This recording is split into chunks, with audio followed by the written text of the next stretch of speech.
네, 여러분 안녕하세요. 2024년 주식시장 어떻게 될지 참 궁금하고 또 여러분들이 경제를 공부하고 있는 여러 이유 중에 하나가 또 재테크 자산관리적 측면인데 그 안에서 또 경제를 공부하는 이유 중에 하나가 또 주식시장 그 자체일 겁니다. 네. 주식시장 이거 어떻게 될지 또 나는 어떻게 투자해야 될지 사야 될지 말아야 될지 아마 오늘 좋은 제안을 해주러 오신 분이시죠? 김현준 대표님 인사 한번 부탁드립니다. 네, 안녕하세요. 저는 더 퍼블릭 자산운용에서 대표이사이자 펀드 매니저로 일하고 있는 김현준입니다. 오늘 처음 뵙겠습니다. 반갑습니다. 맞습니다. 이 책에서도 벌써 누적 수익률 963%. 네. 이거 되게 멋있는 그 수식어인데 네.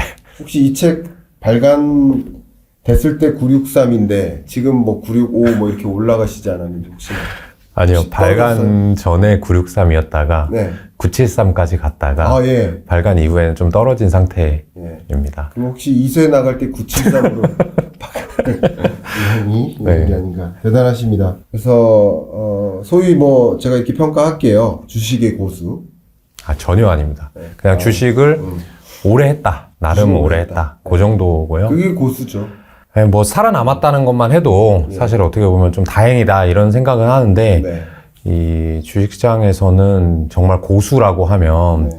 상대적으로 짧은 기간 동안 훨씬 더 큰 수익을 내신 분들을 의미하고 예. 그런 분들을 제가 주변에 너무 많이 봐가지고요. 네, 저는 제가 고수라고 얘기하기에는 너무 부족합니다. 겸손한 표현이십니다. 조금 다르지만 네, 이 연구계에서는 네, 연구자라는 표현을 영어로 리서처라고 하잖아요. 리서치 하는 사람인 거잖아요. 네. 리서치는 결국 서치를 다시 하는 사람인 거죠. 그러니까 보는데 다시 보고 다시 보고 다시 보는 사람. 네. 그러니까 사실 우리 쪽에서는 전문가를 누구라고 하느냐, 얼마나 그 부분을 구체적으로 오랫동안 들여다봤냐. 그래서 얼마나 많이 봤냐. 라고 그냥 저는 규명을 하거든요. 네네네. 그런 의미에서 963%는 고수다. 저도 리서처라고 하겠습니다. 그러면 사실 주식에는 정말 다양한 이런 스펙트럼의 방법론이 있거든요. 네네. 근데 저는 스스로를 좀 쫄보라고 얘기를 하는데 이게 사실은 표준어인지는 잘 모르겠어요. 그냥 겁 많다, 겁쟁이. 네. 저는 지는 거, 실패하는 거, 잃는 걸 정말 싫어하거든요. 근데 이 주식계에서는 이미 잘 된 사람이 되게 많아요. 네. 예를 들면 뭐 워런 버핏, 올해 초에 이제 돌아가신 뭐 찰리 먼거, 뭐 이런 분들이 이미 잘 돼 있잖아요. 네. 그래서 저는 이 사람들이 이런 방법론을 제시를 했으니까 나는 좌고우면하지 않고 그냥 그 방향만 따라가겠다 해서 이 같은 방법을 오래 하긴 했어요. 네. 뭐 단타를 쳐볼까? 차트를 볼까? 이렇게 하면 좀 잘 되지 않을까?라고 하는 생각 자체를 안 하는 타입이라 저도 어떻게 보면 김현적지만 리서처라고 너무 좋습니다.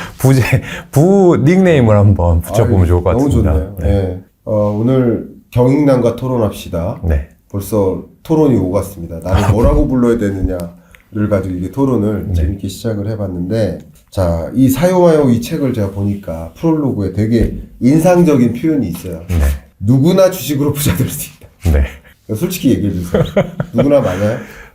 누구나가 여기 써 있습니다, 여러분. 제가 보여드릴게요. 네, 말씀해 주세요. 누구나가 네. 어떻게 정의하느냐에 약간 따라 달라지는데 이 모든 사람이냐 100%냐 라고 하면 조금 어폐가 있고요. 근데 부자라는 거를 정의를 먼저 해야 되거든요. 부자가 교수님은 어느 정도의 돈을 갖고 있으면 부자로 생각하세요? 저는 그건 마음속에 있다고 생각합니다. 본인이 생각하기에 부자면 부자고, 그렇죠. 본인이 생각하기에 가난하면 가난한 건데, 그렇죠. 본인이 10억 있는데 부자라 생각하면 부자인 거고, 그렇죠. 본인이 100억 있는데 가난하다 생각하면 가난한 사람이라서 그래서 저는 부자입니다. 저는 어마어마한 부자. 그거는 제가 뭐 여쭤보지 않았는데. 저는 그 기대치 높지 않기 때문에. 훌륭하십니다. 저도 같은 얘기를 책에 쓴 거거든요. 그러니까 스스로가 그렇게 생각하면 주식으로든 아니든 뭐 주식이든 부동산이든 채권이건 뭐 월급으로건 부자가 될 수 있다. 그런데 그거를 조금 말장난하지 말고 좀 구체적으로 얘기해봐 이렇게 얘기를 한다면 이 963이라는 걸 조금 역산해서 계산하잖아요. 네. 그러면 한 10배 정도 됐다는 뜻이거든요. 네네. 근데 그게 저희가 10년 좀 넘게 걸렸어요. 그렇군요. 10배가 되는데 네네. 그건 평균 20%란 말이죠. 네네. 그 복리 20%를 여러분들이 원한다면, 그 이상을 원하지 않는다면 될 수 있다는 거죠. 그래서 여러분들이 현재 1억이 있는데 10년 후에 10억? 또 10년 후에 하면 20년이잖아요. 20년 후에 100억이 되는 게 나의 목표다. 난 그 정도는 부자일 것 같다. 라고 하는 거는 제가 가르쳐 드릴 수 있다는 얘기죠. 네. 근데 그거보다 빨리 또는 그거보다 많이 부자가 되고 싶다라고 하는 거는 제가 알려드릴 수 없기 때문에 이 누구나 부자가 될 수 있다라고 하는 말에는 조금 조건들이 들어가긴 합니다. 진짜 솔직하시네요. 자, 그러면 어쨌든 대표님이 정의하신 그 부자. 네. 그 부자라고 정의했을 때 네. 오늘 영상 끝까지 보면 네. 부자 될 수 있는 겁니다. 네. 광고 스킵 안 하고. 예. 그리고 이 광고는 스킵하셔도 되고요. 그래요? 이 책 안 봐도 네. 영상만 보고 충분히 부자 될 수 있는 널리지를 주셔야 됩니다. 책을 사시고 안 보고 이 영상 보면 됩니다. 좋아요. 네. 맞아요. 저도 좀 비슷한 생각 갖고 있어요. 네. 네. 책은 읽는 게 아니다. 그럼요. 모르는 거다. 그럼요. 뭐 그런 네. 생각을 저도 갖고 있어서 그런 마음으로 네. 두 번째 질문 갑니다. 네. 중요한 질문입니다. 결국 코스피 전망해야 되잖아요. 네. 저는 그 경제 전망을 하는 사람으로서 네. 이제 코스피라는 것이 수많은 변수 중에 하나인 거예요. 예. 그래서 경제 성장률을 전망하고 네. 그러게 하기 위해서는 물가에 대한 전망도 있고 그 밖에 뭐 수출 전망, 소매 판매 전망 이런 것들이 총합됐을 때 경제 성장률 전망인데 네. 그리고 이런 변수들과 같이 어우러지는 게 부동산 시장 가격, 네. 평균 가격, 네. 그리고 코스피 뭐 이런 자본시장, 자산시장에서의 움직임도 같이 거시경제랑 맞물려서 갑니다. 네. 그래서 저부터 말씀을 드릴게요. 네. 토론이니까. 네. 네. 저는 정말 이 부분에 대해서 굉장히 자신 있게 네. 그래도 말씀을 드려왔거든요. 네. 여러 방송이든 채널이든 제 채널이든 네. 네. 2022년 10월이 저점일까라고 말씀드려왔었어요. 네. 네. 정말. 네. 실제 저점 맞고요. 네. 22년 10월이 저점인데 23년은 22년보다 좋다.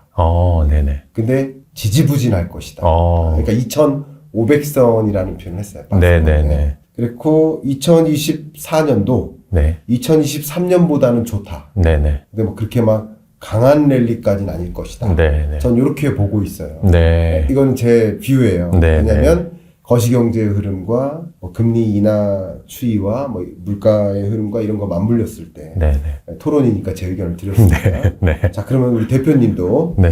물론 책에서도 그런 관점을 이제 말씀해 주셨는데 네. 어떻게 보고 계십니까? 일단 저는 교수님과 다르게 네. 이 전체 경제를 전망한 눈을 가지고 있지 않아요. 접근이 다르시죠? 네. 주식을 하는 방법이 크게 보면 이렇게 두 가지가 있잖아요. 네. 하향식, 네. 경제, 산업, 기업 이렇게 보는 방식이 있고 탑다운이고요. 그렇죠. 바텀업 상향식은 기업부터 봐서 네. 이 기업의 합이 결국에 업종이고 경제인 거 아니야? 네. 그러니까 기업을 열심히 들여다보자. 근데 저는 후자 쪽이거든요. 네. 그렇기 때문에 기업들이 이렇게 아까 리서치 하다 보면 경기가 좀 좋네 안 좋네 정도의 이제 느낌은 있지만 그렇기 때문에 뭐 코스피가 얼마 될 거야 언제 어떻게 될 거야 라고 하는 거를 얘기하는 거는 저의 능력 범위 밖이라고 봐요. 다른 접근이신 거예요. 네. 다른 그래서 말씀드리기는 조금 어렵지만 아마 교수님께서 말씀하신 내용과 크게 결이 다르지 않을 것 같은 게 네. 저는 지금 경기가 우리나라 경기가 좋냐 안 좋냐 둘 중에 하나만 골라봐라 하면은 저는 안 좋은 것 같아요. 근데 안 좋다는 건 뭐냐? 앞으로 좋아질 수 있다는 거거든요. 그럼 주식시장은 네. 안 좋을 때는 안 좋고 좋아질 것 같으면 그때부터 저점을 확인하고 올라가는 거거든요. 네. 그러니까 경기가 앞으로 좋아질 거니까 저는 코스피도 지금보단 좋아질 거야. 그런데 경기의 순환이 보통 네네. 길게는 5년, 짧게는 3년씩 순환한단 말이에요. 네. 근데 지금 경기가 안 좋은 지 한 1, 2년 가까이 돼가니까 이제 앞으로 2, 3년 동안은 좋아질 거야. 그러니까 2024년 지금 그리고 내년 2025년까지는 경기 확장기에 들어갈 거야. 라고 생각을 하고 있고요. 그게 말씀하신 대로 뭐 얼마가 딱 되냐 이렇게 얘기하긴 못하고 저는 이런 지표는 있어요. 우리가 코로나 때 상당히 고점을 찍었던 지수가 아마 3,300포인트였던 것 같거든요. 근데 그때는 어떤 상태냐, 이 주가라고 하는 건 두 가지 팩터로 움직이잖아요. 하나는 기업의 본질 가치, 얘네가 돈을 잘 버냐 못 버냐. 두 번째는 이제 심리 가치, 사람들이 그 돈을 버는 거를 아주 긍정적으로 생각해 주냐 아니면 비관적으로 생각하냐, 이렇게 두 가지인데 코로나 때는 기업들이 돈을 못 벌 줄 알았는데 사실 잘 벌었고요.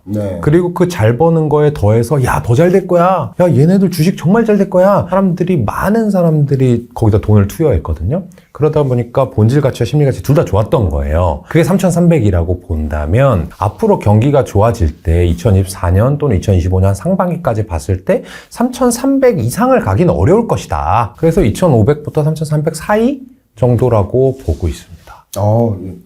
이게 갖고 있는 그 뷰를 다 존중할 만해요. 그리고 저마다 이제 주식 시장을 볼 때 이렇게 보는 사람도 있고, 아까 말씀하신 대로 탑다운으로 보는 사람도 있고, 기업 분석을 전문으로 하는 분도 있고. 근데 굉장히 좀 무서운 거는 여러 뷰로 봤는데 그 뷰가 일치해요. 그러면은 좀 강한 거죠. 그렇죠. 예, 그렇게 말씀드리고, 그 뷰가 다르니까, 그 말씀하신 부분에 대해서 제 의견을 제시하기보다, 한 가지, 추가적으로 의견을 드리면, 경기가 안 좋은 거 맞아요. 그리고 작년에도 안 좋았고, 올해도 안 좋을 거고, 죄송한 표현이지만 내년 경기도 그렇게 좋을 것 같진 않아요. 그러니까 안 좋은 것끼리 가는 거예요. 근데 그럼에도 불구하고 가장 안 좋은 20년 이래로 가장 안 좋은 구간은 23년이었다. 작년에. 안 좋은 것끼리 비교하는 거예요. 도토리끼리. 우리는 알밤을 좀 기대하는데 다 도토리인 거예요. 근데 나름 가장 좀 부실한 도토리는 23년이었다. 요렇게만 일단은 의견을 드릴게요. 그런 면에서는 또 일치하는 부분들이 있습니다. 공감합니다. 드립니다. 아주 좋고, 저희 채널 구독자분들은 그 경기 판단에 대한 그런 정보에 익숙해 계세요. 그러니까 제가 이렇게 짧게만 말씀드려도 무슨 말인지 아실 거예요. 아무래도 경제 자체를 보는 채널이니까 관심이 많으실 것 같아요. 맞아. 그러면 이제 그게 이해가 바로 되셨을 테니 대표님 말씀하고 믹싱이 되는 거예요. 그렇게 생각을 합니다. 자, 그러면 이제 나름 긍정적이라고는 보시는데 하나 좀 여쭤볼게요. 지금 24년에 그나마 좀 기대할 수 있는 것, 여러 가지 것들이 있지만 밸류 프로그램이에요. 이거는 어쨌든 긍정적인 거 아니겠습니까? 그러니까 증시라는 면에서. 그렇죠. 증시를 올리는 요소지 내리는 요소는 아니에요. 그죠? 근데 이게 얼마나 올릴지, 제대로 가동할지 그게 궁금한데 대표님의 그냥 고견을 여쭙고 싶습니다. 말씀하신 대로 저는 플러스 요인이긴 하다. 하지만 그게 장기적이거나 아주 강력하게 작용하기는 조금 어렵다, 이렇게 생각을 하고요. 왜냐하면은 결국에는 밸류업이라고 하는 게 주가를 올려라 뭐 이런 개념인데 그 주가를 PBR로 보겠다 이런 거거든요. 쓸데없는 장부가치 많이 가지고 있지 말고 너네가 자본을 많이 갖고 있으면 그 이상의 이익을 내려고 노력해, 뭐 이런 개념이란 말이죠. 근데 정부가 그렇게 얘기해 주는 건 감사한데, 정부가 무슨 말을 한다고 해서 소비자가 그 기업의 제품이나 서비스를 더 사는 건 아니란 말이죠. 그러면 결국에는 어떤 걸 건드려야 되냐면 이익을 건드리지 못하고 자본의 감소를 건드려야 돼요. 그럼 결국에는 자사주 매입, 배당, 이런 것들을 얘기하는 거거든요. 근데 이 자본이라고 하는 거는 물론 필요 없는 자본도 있습니다. 그래서 돈 쓸데없이 놔두지 말고, 또는 대주주 배만 불리지 말고 똑같이 나눠줄 수 있는 배당을 해, 이런 건 좋은 얘기인데 공장을 돌려야 되니까 어느 정도 자산도 있어야 되고요. 그다음 건물도 하나 있어야 직원들도 이제 근무를 하고요. 기계장치도 있어야 되고요. 그러면 어느 정도 한계가 있단 말이에요. 자본을 줄이는 데는. 장사할 만큼은 돈을 남겨놓고 배당이나 자사주 매입을 해야지 무한정할 수는 없습니다. 그러면 기업의 가치가 당장은 자본이 줄어드니까, 말하자면 내가 가지고 있는 한 주의 가치가 파이가 커지긴 해요. 당장은. 그렇겠죠. 근데 전체 피자의 크기는 안 커지는 거예요. 이 전체 피자의 크기를 키우는 건 결국에는 그 기업가, 그다음에 임직원, 그다음에 그 고객들이 그 제품과 서비스 브랜드에 대한 이 인정, 충성을 가져와야 된단 말이에요. 그런 것들은 정부의 어떤 정책이라든지 이런 걸로는 하기 어렵기 때문에 당장 플러스 요인인 건 맞지만 아주 크게 작용하거나 아주 장기적으로 가진 않을 것이다. 그럼 이제 투자자들은 어떻게 접근을 해야 되느냐. 지금 이미 밸류 프로그램 나온다라고 할 때부터 학 전통산업, 그 다음에 PBR 너무 낮은 기업들이 주가 막 튀었단 말이에요. 네네. 근데 지금 여러분도 어떻게 생각하고 계실 거냐면 이거 주가 튀었으니까 저 PBR 좋을 것 같아. 그래서 주가 오른 거 더 사야지? 또는 저 PBR 막 찾아야지? 이 두 가지 중에 하나로 가고 계실 거란 말이에요. 근데 오른 거를 또 사는 거는 제가 아까 장기적으로 작용하지 않을 가능성이 있다고 했기 때문에 약간 리스키한 부분이 있고요. 요 놈은 아직 안 올랐어. PBR 되게 낮아 라고 하잖아요. 근데 PBR이라고 하는 게 결국에 시가총액을 자본총계로 나눈 것인데 이 자본총계가 시가총액보다 되게 클 거라고 생각해서 투자를 했는데 의외로 쭉정이 자본이라면 예를 들면은 가치가 너무 부풀려져 있는 거예요. 건설회사가 PBR이 많이 낮거든요. 근데 돈을 꾸준히 벌면은 당연히 밸류 프로그램으로 주가도 오르면서 PBR이 계속 낼 겁니다. 근데 그게 아니라 이 땅을 사놨는데 이 땅을 되게 비쌀 때 사놨다면? 그래서 1000억이라고 장부엔 적혀 있지만 실제로는 900억, 800억, 700억이라면 심지어는 빚을 내서 사놨는데 그 빚을 갚아버리니까 자본이 쪼그라든다면 그렇게 되면 주가 시가총액이 안 오른 상태에서도 PBR이 올라가는 문제가 발생하거든요. 그러니까 여러분들은 지금은 사실 PBR이 뭐 낮다,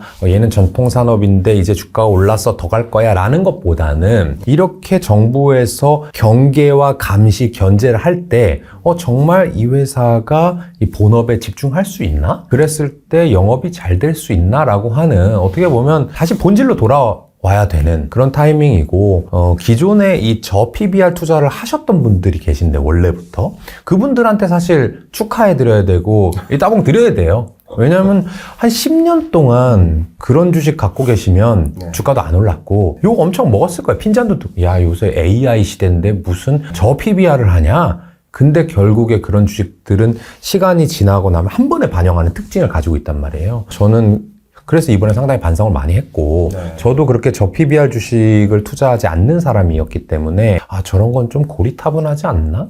좀 시대에 뒤떨어지지 않았나? 라는 생각을 했었는데 역시나 이제 이 무서운 미스터 마켓이라는 분이 또 혼쭐을 내는 거죠. 야, 너 너무 편향됐었다. 이렇게 극도의 저평가가 일어나면 또 주가가 오르는 거 기억해? 10년 만에 한 번 왔으니까 까먹고 있었지? 하는 거라서 좀 반성했습니다. 아, 그렇군요. 반성하실 필요는 없고요. 네. 지금 말씀해주신 의견도 굉장히 좋은 것 같고요. 네. 저는 이제 한 가지 또 의견이 어쨌든 PBR 말씀하셨는데 네. 결론적으로 이제 분모가 순자산이고, 네. 그죠? 분자가 주가인 거잖아요. 그렇죠. 그러니까 간단히만 네. 한다면. 그러면 이것을 1 이상으로 끌어올리려면 사실은 이걸 통제하는 게 이거는 결정되어지는 거니까요. 네. 기업이 통제할 수 없어요. 그렇죠. 주가는. 분자를 기업이 어떻게 통제합니까? 네. 그렇게 움직이도록 노력하는 것뿐이지 직접 스스로 통제할 수 없어요. 그렇죠. 근데 어쨌든 PBR 자체를 끌어올리려고 노력한다 그러면 분모를 줄여야 되는 거예요. 그게 뭐 어떤 경우라면 그게 효율화될 수도 있고 일부는 신규 투자로 이어질 수도 있고 뭐 긍정적인 기호로 볼 수도 있지만 과연 말씀하신 것처럼 멀쩡한 사무실을 없애야 되는 것인가에 대한 이게 과연 그게 목표 변수여야 되느냐 하는 그런 의문도 갑자기 드네요. 그렇죠. 또 한 가지 있습니다. 어쨌든 이제 밸류 프로그램이 어쨌든 이제 발표를 했고 그리고 이 밸류 프로그램의 구체적인 이행 계획 중에 하나가 세제 지원인데 그 세제 지원이 5월 중에 발표가 될 거잖아요. 그럼 왜냐면 이번에는 세제 지원 자체가 발표가 안 된 거잖아요. 그렇다고 하더라고요. 그게 있어야 이 기업들이 밸류 프로그램에 참여를 할 텐데. 근데 그게 명확하게 제시가 안 됐으니까 다소 시장이 실망했었던 게 아닌가 이렇게 판단을 합니다.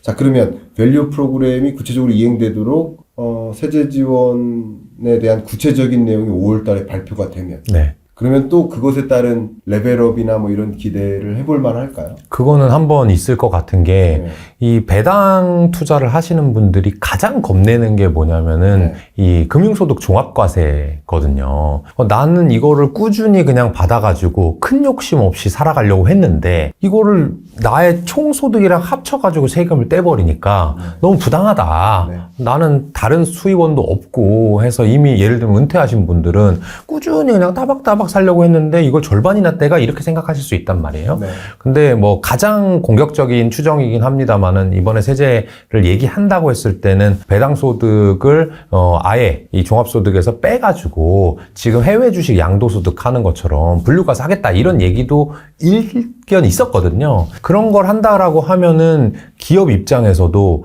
예를 들면 회장님이에요. 근데 나한테 배당을 하면 소액주주들은 15.4%만 떼고 나머지 85 가져가는데 나는 똑같이 배당해줬다고 생각했는데 절반이 날아가 버리면 사실 나도 배당하기 싫겠죠. 그렇겠죠. 회장님도. 근데 이제 대주주도 비슷하게 그냥 세금 안 떼고 가져가니까 너네 나중에 이렇게 소비 많이 해가지고 경제 돌리는데 좀 도움을 주라 이렇게 해준다면 대주주분들도 굳이 내가 딴 주머니 찰 필요 없이 그거 욕먹느니 그냥 이렇게 해도 되겠다라고 생각할 수도 있고 그렇게 되면은 결국에는 주가도 오를 수 있겠죠. 좋은 의견 주신 것 같습니다. 자, 그러면 제가 요 질문은 또 드리고 싶어요. 이제 증시를 이제 볼 때 좀 상승장으로 네. 24년을 어쨌든 정의를 내리신 거예요. 네. 저도 동의하고요. 네. 자, 그러면 24년에 근데 그 증시를 좀 뭐 방향대로 안 움직인다든가 아니면 더 좋은 장으로 만든다든가 네. 어떤 분명히 이 시장을 움직일 변수가 있을 텐데 네. 어떤 원인, 어떤 변수가 그 시장을 그렇게 좀 뒤틀리거나 이렇게 하게 만들까요? 바람이 불면 나무가 흔들리죠. 근데 나무가 흔들린다고 다 쓰러지는 건 아닙니다. 얼마나 뿌리가 땅속으로 깊이 탄탄하게 자리하고 있는지 여부가 그것을 결정짓지 않을까 생각합니다. 세계 경제가 흔들리고 있습니다. 근데 여러분들은 흔들리지 않으실 수 있습니다. 여러분이 흔들리지 않도록 제가 특별히 준비한 이 리포트를 읽고 또 세미나를 시청할 수 있는 이 과정을 통해서 여러분이 목표하는 곳까지 길 잃지 않고 잘 찾아가실 수 있도록 나침판처럼 작용되기를 좀 바라는 마음으로 준비를 했습니다. 관심 있게 확인해 봐 주시면 좋겠습니다. 고정 댓글로 해당 내용 남겨드리겠습니다.